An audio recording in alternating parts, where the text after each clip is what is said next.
Assalamualaikum warahmatullahi wabarakatuh. Nama saya Tasya Belinda dari Prodi D4 kelas 3A. Di sini saya akan menjelaskan sedikit tentang materi yaitu berjudul penilaian status gizi pada orang dewasa. Sebelum kita menuju masa dewasa, kita akan mengalami yang namanya masa remaja.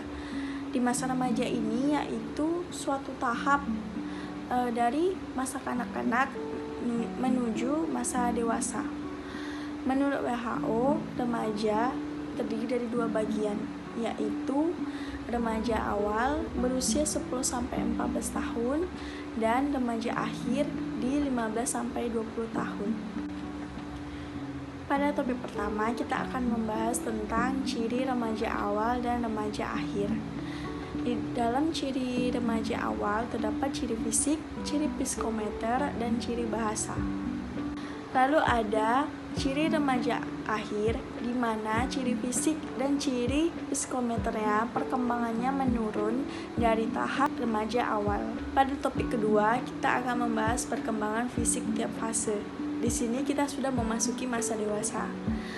Terdapat fase dewasa awal.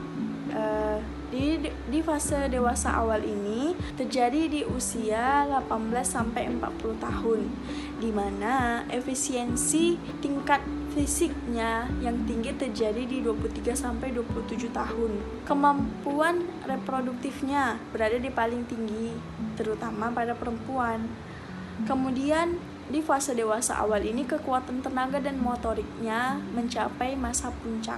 Dan yang terakhir ada kesehatan fisik di fase ini sangat baik. Selanjutnya ada fase dewasa tengah atau madya, di mana fase ini terjadi di 40-60 tahun. Tetapi pada fase ini kekuatan fisiknya mulai kian menurun dan terjadi gangguan-gangguan pada tubuh, pada tulang, lengan, dan sendi ataupun lainnya. Kemudian terjadi menopause untuk perempuan dan klimakterium pada laki-laki. Dan yang terakhir ada fase dewasa akhir, terjadi di usia 60 tahun sampai meninggal. Di fase ini kesehatan mulai menurun, terjadi pengkeroposan tulang. Biasanya saat terjadi pengkeroposan tulang itu kita namakan osteoporosis, dan sebagian dari jaringan dan sel yang ada di dalam tubuh kita pada fase ini kian fungsinya menurun dan terkadang bisa tidak berfungsi lagi. Serta di fase ini munculnya kerutan di daerah kulit, wajah, tangan, ataupun di bagian lainnya. Pada topik ketiga kita akan membahas komposisi tubuh. Komposisi tubuh di fase dewasa ini sangatlah penting. Komposisi tubuh akan mengalami perubahan. Perubahan tersebut terjadi jika penurunan atau peningkatan asupan energi, aktivitas fisik, juga perubahan patologis suatu penyakit dan proses menua. Yang pertama ada kandungan air atau cairan tubuh, di mana pada orang dewasa terdapat 65%, yaitu sekitar 47 liter per orang. Jika kita mengalami stres, akan mengganggu keseimbangan atau elektrolitnya. Maka dari itu ada hormon yang dapat memperbaiki ketidakseimbangan tersebut, yaitu ada hormon ADH, kemudian ada aldosteron, angiotensin 2, kortisol, epinefrin, dan norepinefrin. Menurut Jabrocek, komposisi air di dalam tubuh orang dewasa mendapatkan angka 62,4%, di mana angka itu sangat besar. Setelah yang pertama yaitu masa lemak bebas, yaitu mendapatkan 84,7%. Yang kedua ada perubahan pada komposisi tubuh akan menyebabkan penurunan basal energy expenditure. Komponen terbesar dalam basal energy expenditure disebut basal metabolic rate atau disingkat BMR.